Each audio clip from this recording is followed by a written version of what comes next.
ओम शांति। आज का टॉपिक है जैसे बेहद का वैराग्य। बेहद का वैराग्य हम देखें तो सबसे पहले ये नाम सुन के ही मन में अनेक प्रकार के विचार आते हैं कि क्या मनुष्य के जीवन में वैराग्य लाएं और किस प्रकार का लाएं।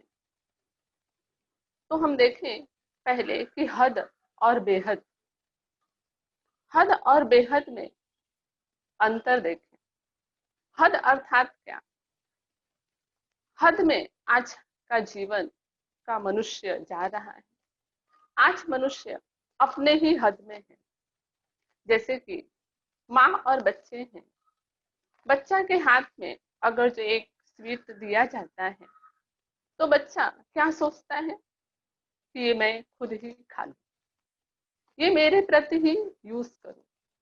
लेकिन वही मिठाई अगर जो माँ के पास आती है तो माँ क्या विचार करेगी कि मेरे 4 बच्चे हैं तो चारों को मिले, घर के सभी सदस्यों को मिले। तो माँ की जो भावना है वो कहाँ तक गई? अपने घर परिवार तक गई। और बच्चे ने क्या सोचा? स्वयं के प्रति, स्वयं का यूज। तो हद और बेहद। यहाँ पर हम देखें कि घर परिवार के अंदर जब हम किसी बच्चे को परवरिश देते हैं तो आजकल हम अपने ही बच्चों को ये परवरिश दे रहे हैं कि बेटा तुम हद में रहो, अर्थात मैंपन उसे लाते, अर्थात ये तुम्हारा ही है, तुम ही इसे यूज करो, ये आपके तक ही रखना, अर्थात ये तुम्हारी वस्तु है, ये तुम्हें ही प्रयोग करनी है। हम ये नहीं कहते कि ठीक है आप भी प्रयोग करो, लेकिन आपके साथ अगर जो दूसरा चाहे तो प्रयोग कर सकता है। तो हम बच्चे की पालना ही, परवरिश ही किस भाव से दे रहे हैं? हद में रहने की। अब वो बच्चा अपना अपना मेरा मेरा कहते कहते एक दिन उस मैंपन की इतनी वृद्धि हो जाती है कि वो बच्चा अपने तक ही सोचता है और बड़ा होकर कहता है मेरी लाइफ बन गई। अब माँ बाप, आप देखो आपका क्या है, आप अपना सोचो, आप अपना विचार करो। तो हम माँ बाप ने बच्चे को क्या परवरिश दी? हद में रहना सिखा दिया। लेकिन आज देखें तो इस हद में रहने के कारण अनेक प्रकार के बच्चों के अंदर विकार उत्पन्न किए। ईर्ष्या, द्वेष, ये घृणा भाव हम डालते हैं, परवरिश करते हैं। लेकिन पहले के जमाने में जब बच्चों की परवरिश की जाती थी तो उन्हें क्या सिखाया जाता था कि बेटा अगर जो आपके पास एक मिठाई है तो उसे तुम भी खाओ और दूसरों को भी खिलाओ। आज एक वस्तु आप प्रयोग कर रहे हो तो आप भी करो, लेकिन दूसरे भी प्रयोग कर सकते हैं। तो हमने उस बच्चे के अंदर कौन सा बीज डाला? उस बच्चे के अंदर हमने बेहद की बीज, अर्थात शुभ भावना के बीज बोए। अब ये शुभ भावना जैसे ही उसके अंदर आती है तो बच्चे का भविष्य भी कैसा बनता है? सर्वश्रेष्ठ कहें या बहुत ही आगे जाता है। तो हमने बच्चों के परवरिश भी ऐसी कर दी कि हद, ये मेरा। आज हम देखें कहने के लिए तो कहते हैं क्या लेकर आए हैं और क्या लेकर जाना है, लेकिन ये सिर्फ हम कहने के मात्र ही कहते हैं कि क्या लेकर आए और क्या लेकर जाना। लेकिन आज इसके ऊपर हम विचार करें तो सचमुच हम क्या लेकर आए और क्या लेकर जाना है? इसके ऊपर मुझे याद आता है कि एक व्यक्ति था जो जिसका नाम था सर्वश्रेष्ठ, अर्थात धन संपत्ति से भरपूर वो व्यक्ति। अब सर्वश्रेष्ठ जो व्यक्ति थे उनके पास एक किसान आया जो निर्धन था, उसके पास धन नहीं।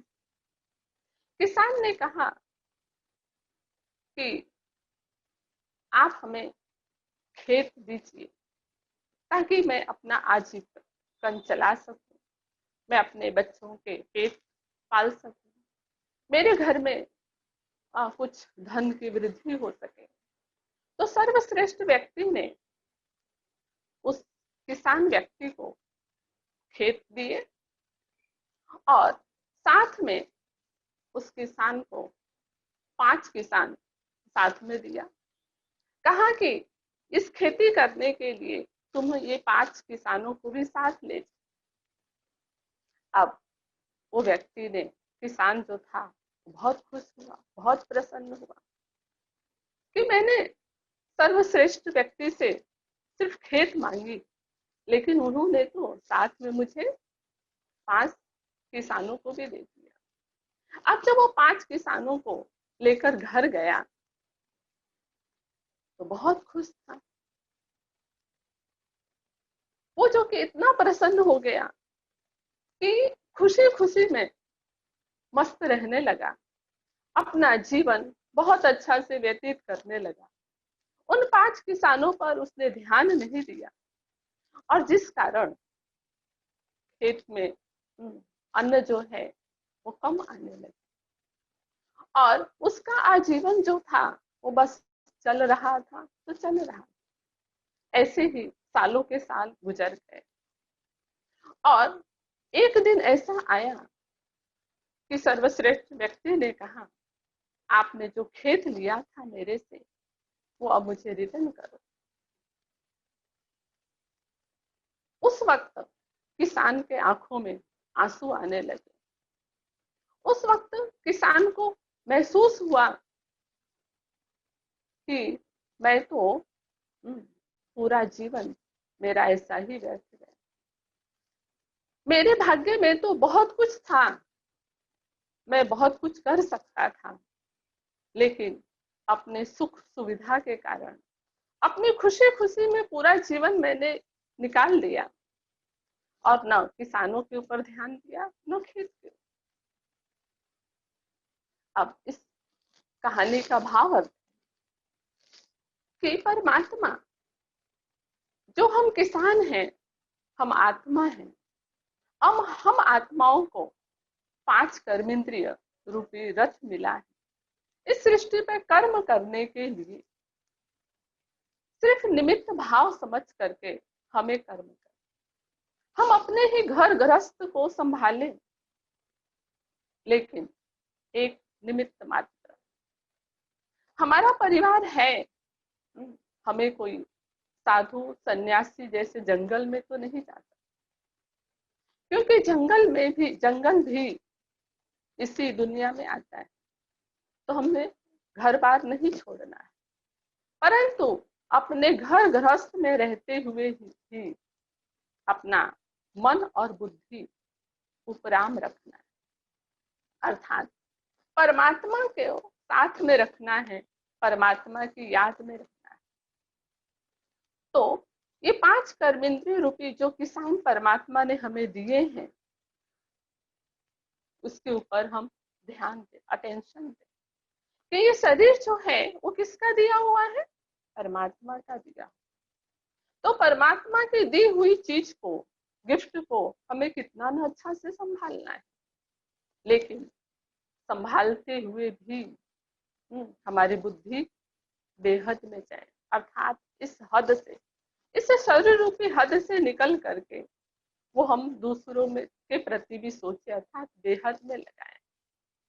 तब जाके हमारे शरीर से हम कर्म करते हुए भी कर्म से न्यारे रहे। नहीं तो आज मनुष्य जो है वो मेरा मेरा करते कहाँ तक गया। वो सोचता है कि घर भी मेरा हो, बस मेरे सिवा कोई भी प्रयोग न करे। आज ये सोचता है व्यक्ति कि इन सब पर मेरा ही राज्य, मैं ही चलाऊं, मैं ही करूं। इसलिए कहते थे पहले कि भगवान से जब पहले मनुष्य कुछ मांगता था तो कहते थे, हे भगवान मुझे उतना ही देना जितना मैं खा सकूं और मेरे दरवाजे से कोई भूखा न जाए। आज मनुष्य ये सोचता है भगवान मुझे इतना देना जितना तुमने किसी को न दिया, उतना मुझे देना। और मिल भी जाता है, लेकिन उसके साथ साथ ईर्ष्या, द्वेष भी प्रकट करता है मन में। आज अहम भाव आ जाता है कि ये सब मैं ही प्रयोग करूं। अहम भाव में जो कुछ परमात्मा से मिला हुआ है उसको मिस यूज करने लगता है। आज हम देखें कि मनुष्य को चाहिए ही क्या। मनुष्य को आज सिर्फ भोजन, कपड़ा और सोने के लिए, आज हमारे लिए इतना ही पर्याप्त है और इतनी ही मनुष्य की आवश्यकता है।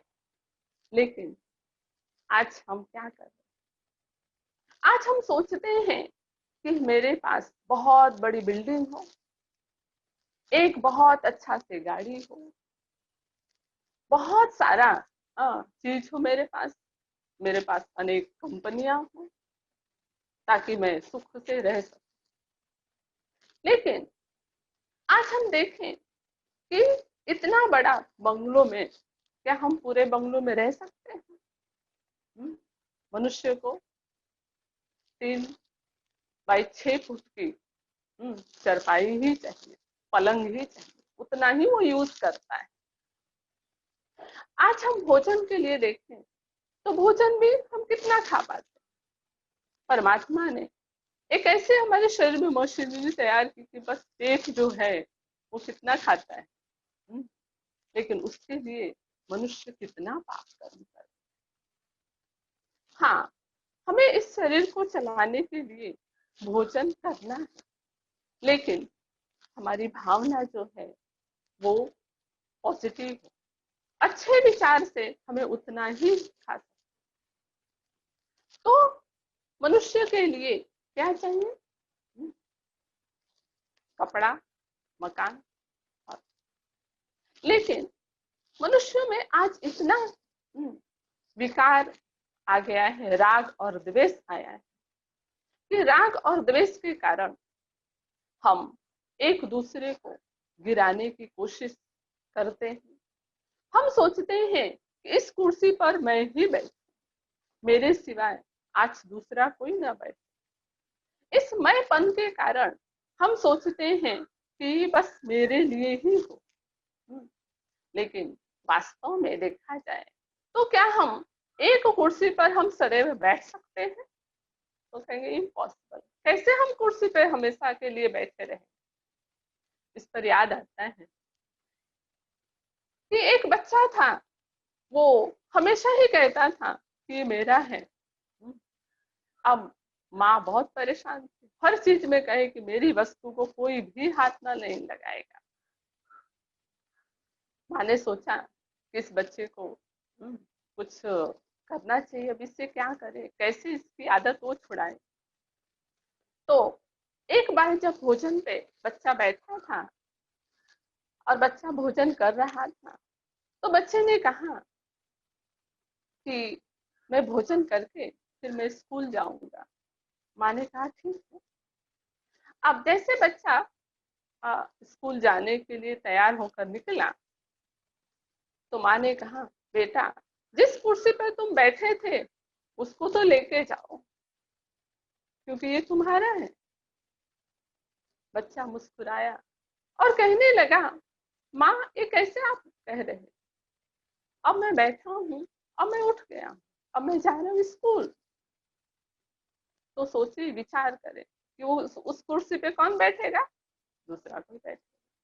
तो आज जो मेरा है कल किसी और का है और परसों किसी और का हो। हम जिसे कहते हैं कि आज ही मेरा मेरा ही रहेगा, वो सदैव के लिए क्या रहा? आज हम प्रयोग कर रहे हैं, कल और। जिस घर में हम रहते हैं, क्या हम सोचे कि वो घर पहले से ही मेरा था? 200 साल पहले भी क्या मेरा था?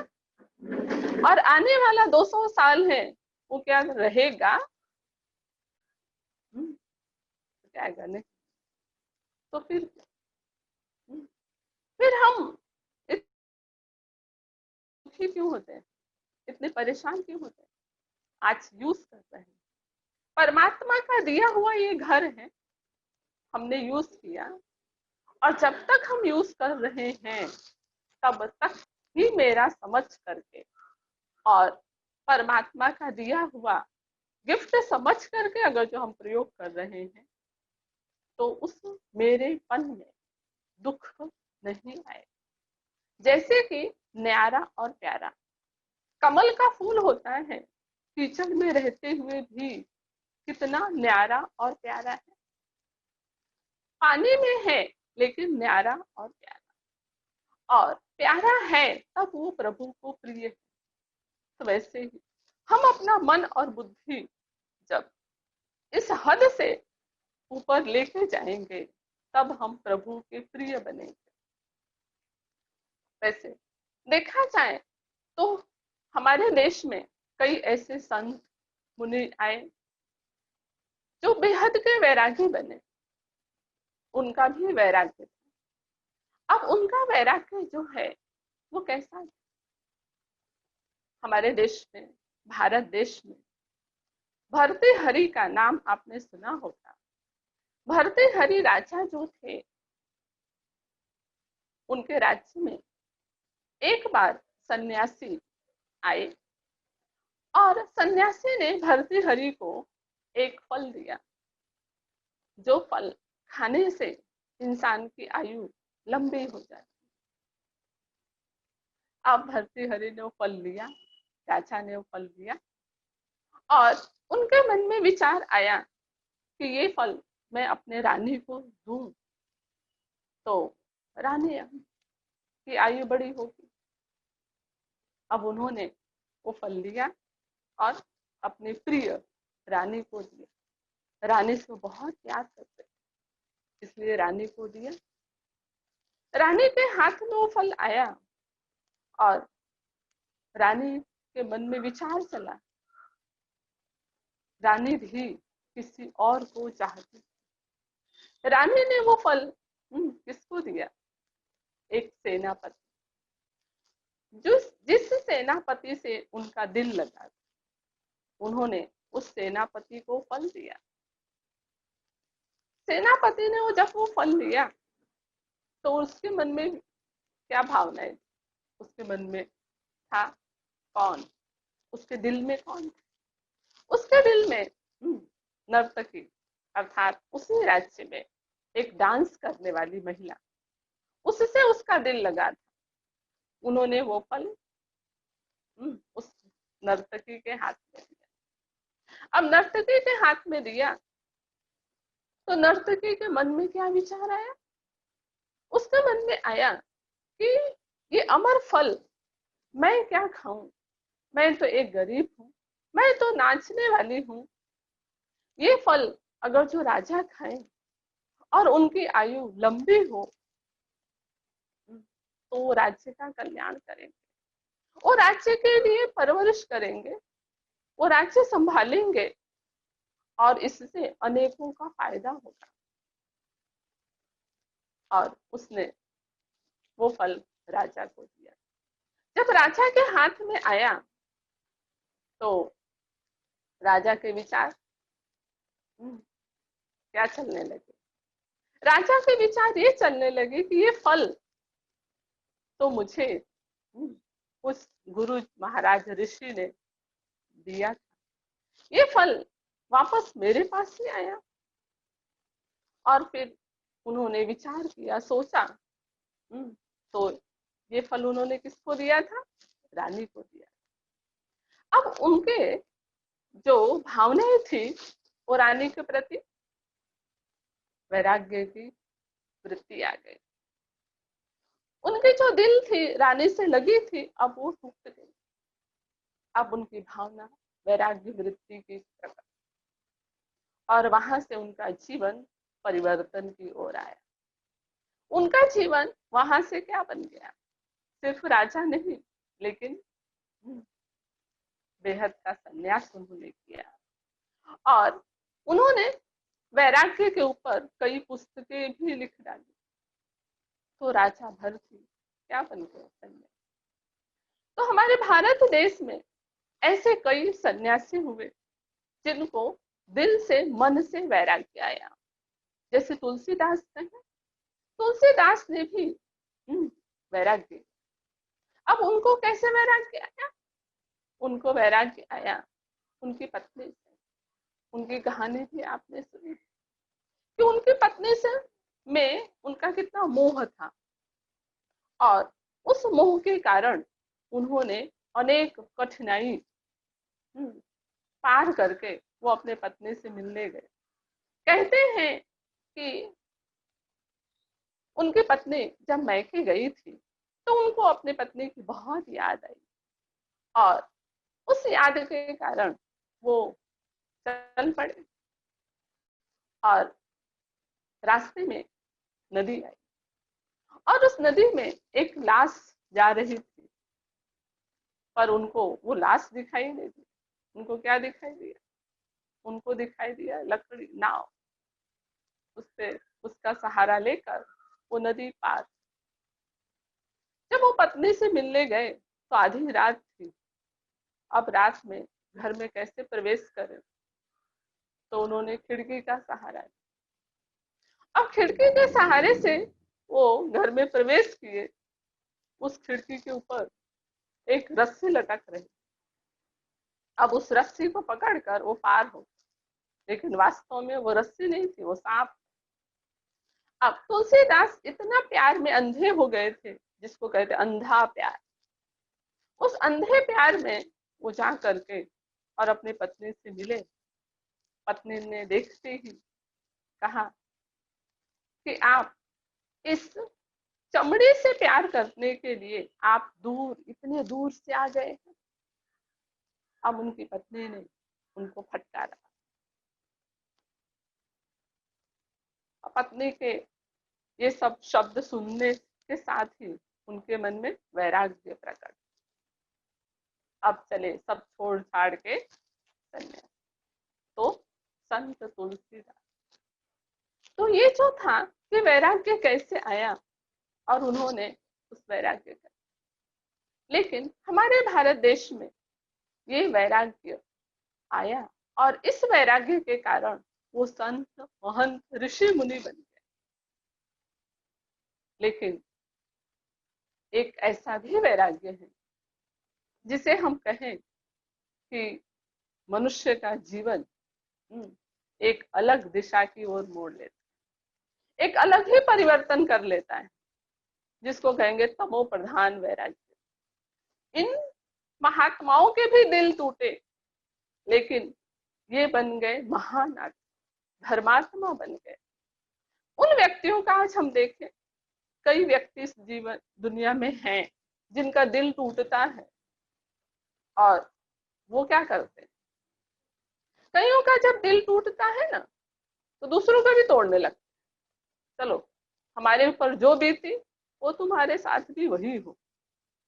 अब उसमें क्या आता है, उसमें राग और द्वेष पैदा हो, वो अनेक प्रकार के कहें कि विकार लाता है।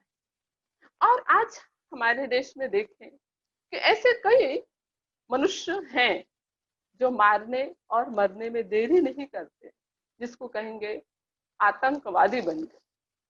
आतंकवादी के भी जीवन में क्या होता है, उन्होंने भी अपना जीवन क्या किया, उन्होंने भी जीवन पलटाया, लेकिन उन्हों का जीवन दुख, अशांति, परेशानी, इस दुनिया को भ्रष्ट करने के लिए लग गए। और कर्म कैसा बना, ये कर्म अशांति फैलाने के निमित्त बना, और इस कर्म से मनुष्य भी दुखी होता है, खुद भी दुखी हुए और अनेकों को दुख दे रहे। तो ये जीवन भी परिवर्तन हुआ, लेकिन ये तमो प्रधान के तरफ परिवर्तन, और आज तो अति तमो प्रधान बन गया है।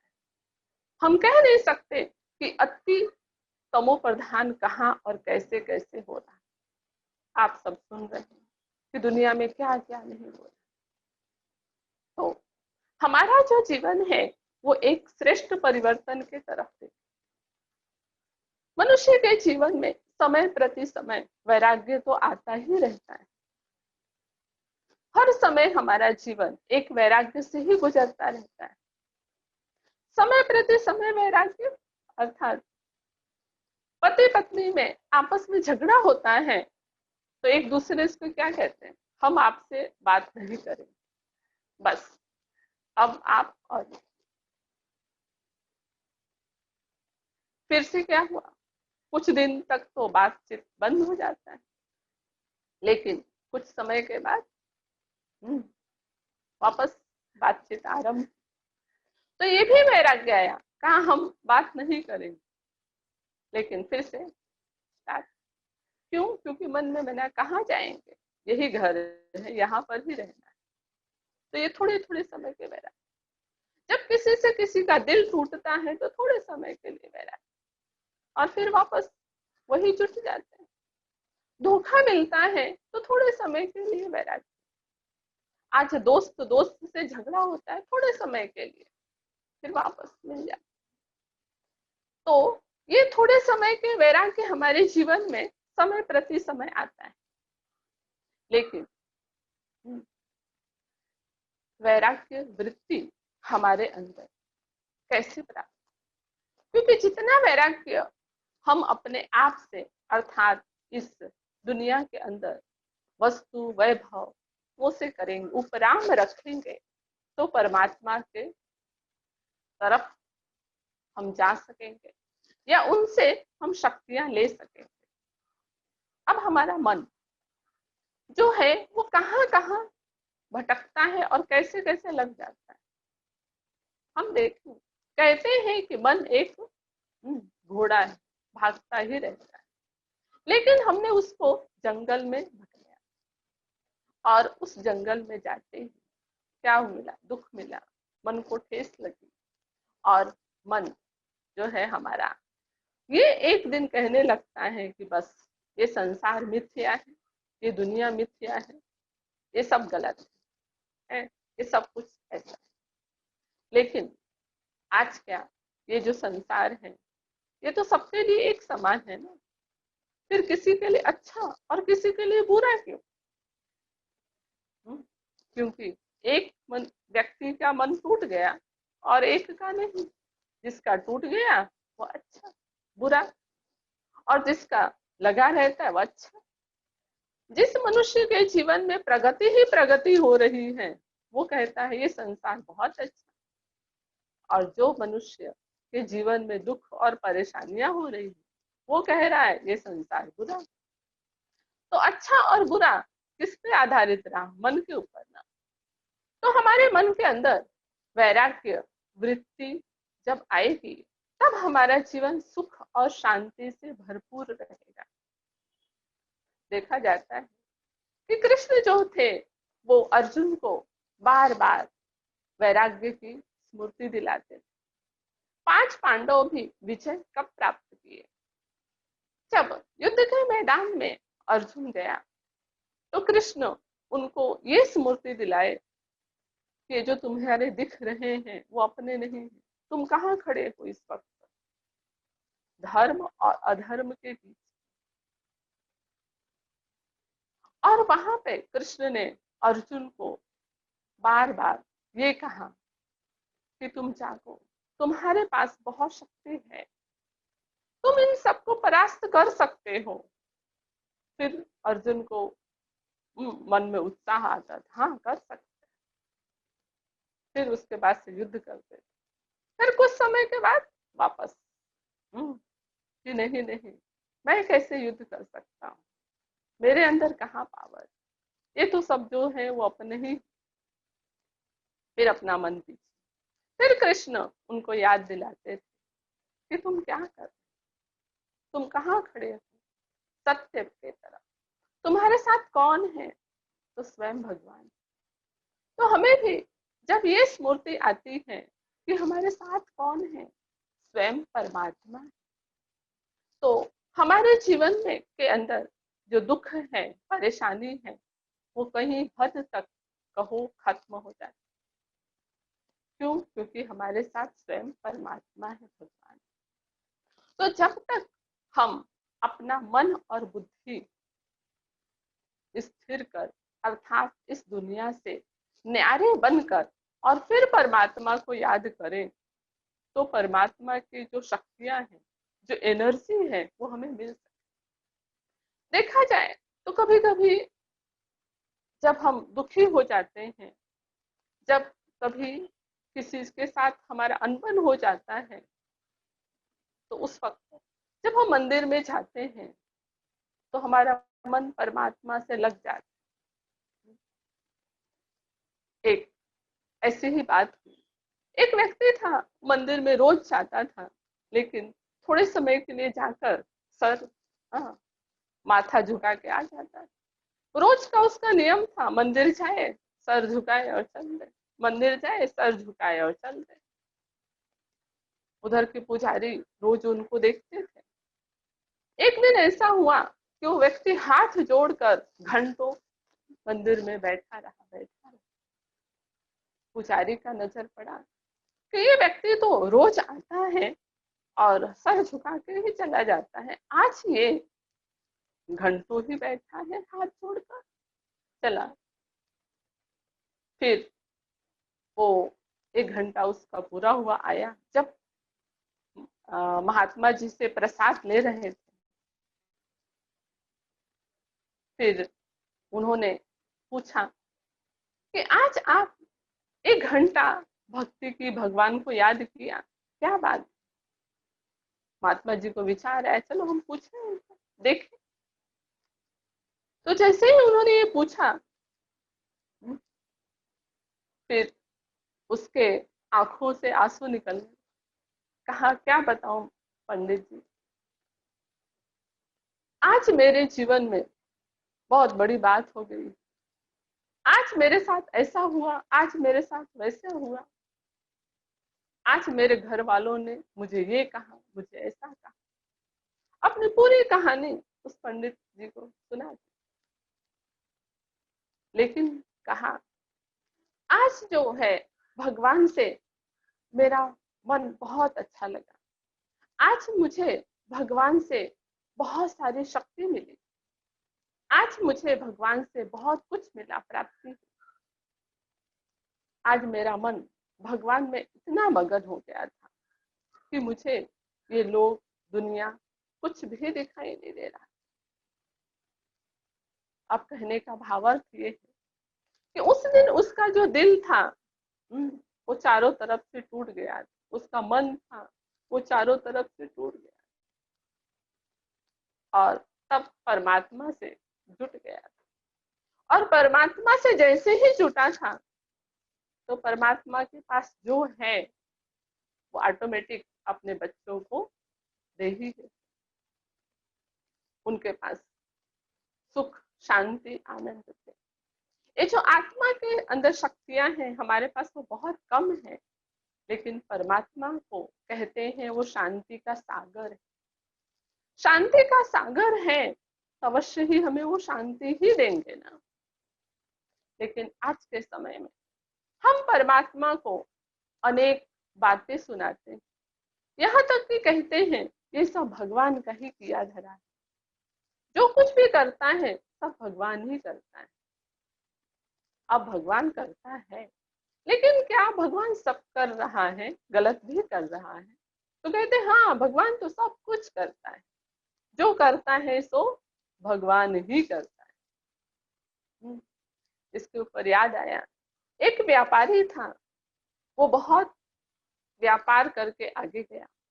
पहले वो छोटा व्यापारी था, फिर दिन प्रतिदिन बहुत मेहनत किया, दिन रात एक करके उसने एक व्यापार शुरू की, उससे 1, 2, 3, 4 बहुत बड़ा व्यक्ति बन गया।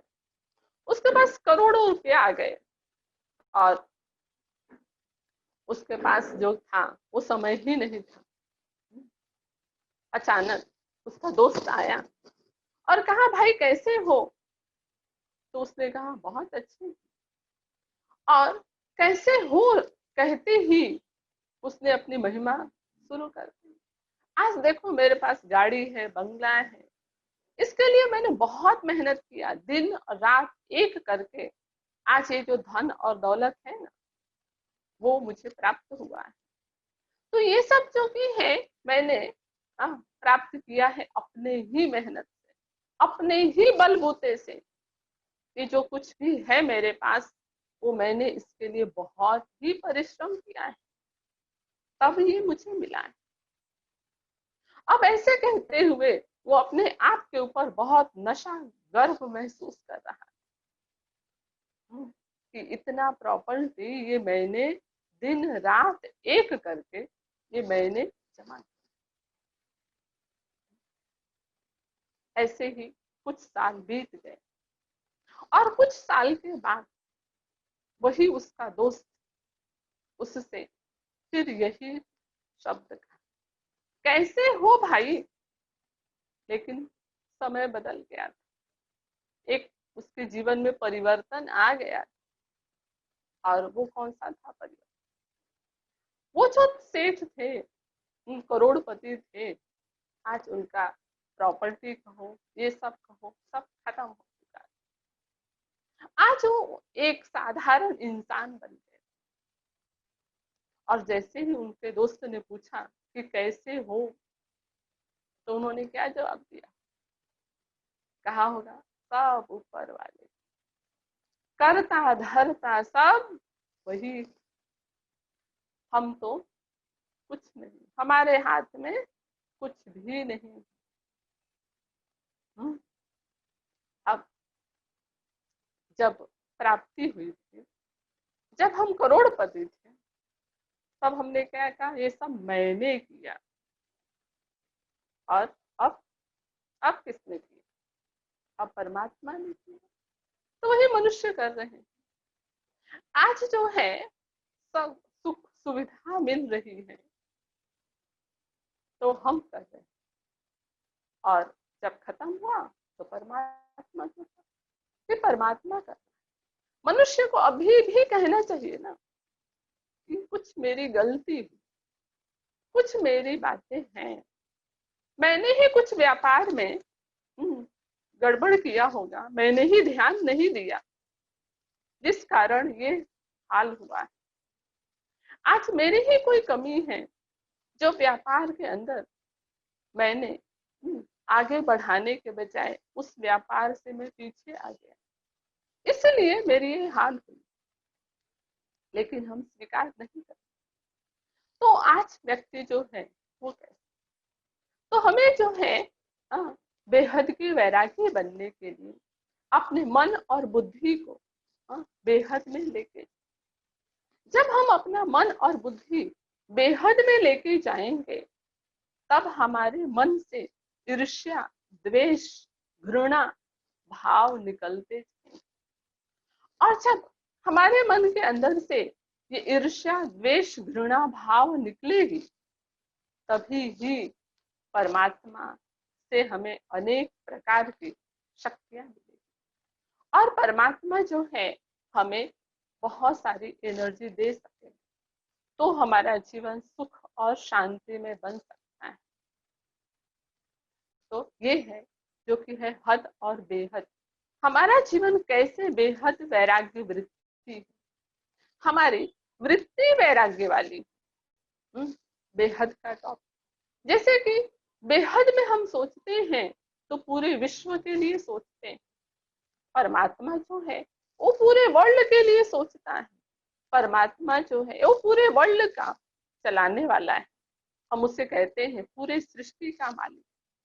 तो पूरे सृष्टि का जो मालिक है वो बेहद में, और बेहद सृष्टि का मालिक हमें ये कहते हैं कि आप अपने घर गृहस्थ में रहो, और घर गृहस्थ में रहते हुए हमें नौकरी धंधा व्यापार करते हुए भी इससे मन और बुद्धि को इससे न्यारा करना है। अर्थात हमें मन और बुद्धि से बेहद का वैराग्य लाना है। मन और बुद्धि में हमें ये रखना है कि हम सिर्फ निमित्त हैं, हम सिर्फ कर्म करने वाले हैं। जब हम ये सोचेंगे करन करावन हार परमात्मा करा रहा, तब हमारे कर्मों में परिवर्तन आएगा, तब हम अपने कर्म जो है उसको हम महान बना सकेंगे। और कहते हैं जैसा कर्म वैसा फल।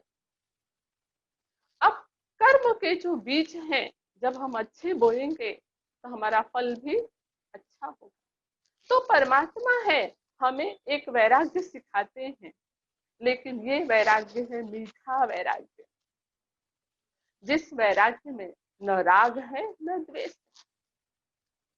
हमें वैराग्य करना है, लेकिन इन राग द्वेष से वैराग्य करना है। हमें वैराग्य करना है, इन 5 विकारों से वैराग्य करना है। क्योंकि आजकल तो घर बार छोड़ना आसान है, और अभी तो ऐसा समय है, जैसे दीदी जी ने कहा, घर से निकलना ही मुश्किल। अब घर में रहते रहते भी वैराग्य आ गया है, लेकिन सच्चा वैराग्य अभी तक नहीं। अभी तक हमारा मन और बुद्धि उसी में भटक रहा है, ये मिल जाए ये मिल जाए। और आज का समय देखें तो कईयों को वैराग्य है और कईयों को तो नहीं, क्योंकि अभी भी वही प्राप्ति। तो आज जो है हम अपने मन और बुद्धि को हद से और बेहद से पार वैराग्य, जो परमात्मा कहता है, एक वैराग्य हो, लेकिन इन विकारों से वैराग्य हो, तब हम उस परमात्मा की ब्लेसिंग या परमात्मा से एनर्जी ले सकते हैं। तो हम 2 मिनट परमात्मा के ध्यान में बैठेंगे। हम सब अपने आप को रिलैक्स करके परमात्मा की याद में हम बैठे, और हम अपने आप को इस सृष्टि से उपराम समझकर परमात्मा को याद करें।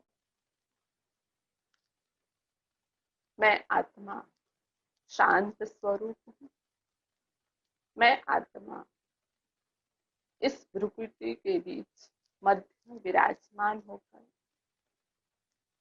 इस शरीर रूपी 5 कर्मेंद्रियों का आधार लेकर इस सृष्टि के रंगमंच पर पार्ट प्ले कर रही हूँ।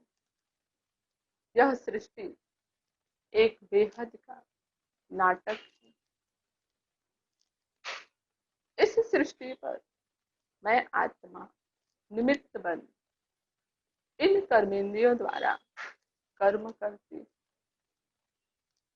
आंखों द्वारा देखने वाली, कानों द्वारा सुनने वाली मैं एक चैतन्य शक्ति आत्मा।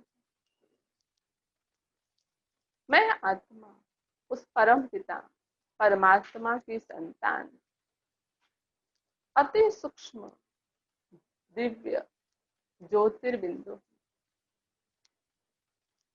मैं आत्मा उस परम शक्ति से अनेक शक्तियां ले रही हूँ। शांति के सागर से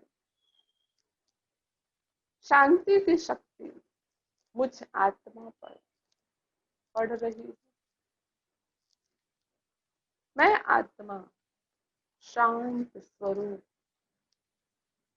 आनंद स्वरूप, प्रेम स्वरूप, सुख स्वरूप, शक्ति स्वरूप, पवित्र स्वरूप बनती जा रही।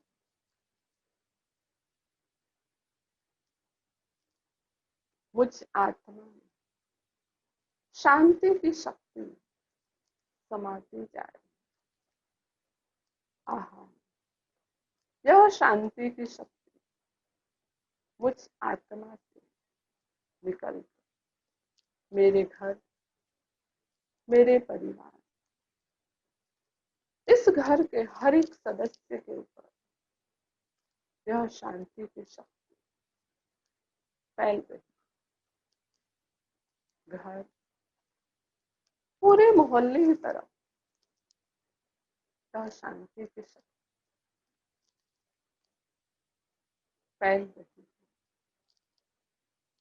इस शांति की शक्ति से वायुमंडल चारों तरफ शांति ही, चारों तरफ प्रकाश ही प्रकाश फैलते जा रहे। यह अनोखी और मीठी शांति परमात्मा से, यह कैसा अद्भुत शांति आ रहा है। शांति के सागर से यह शांति प्राप्त कर मैं धन्य धन्य हो गई। शुक्रिया परमात्मा, शुक्रिया, शुक्रिया परमात्मा। ओम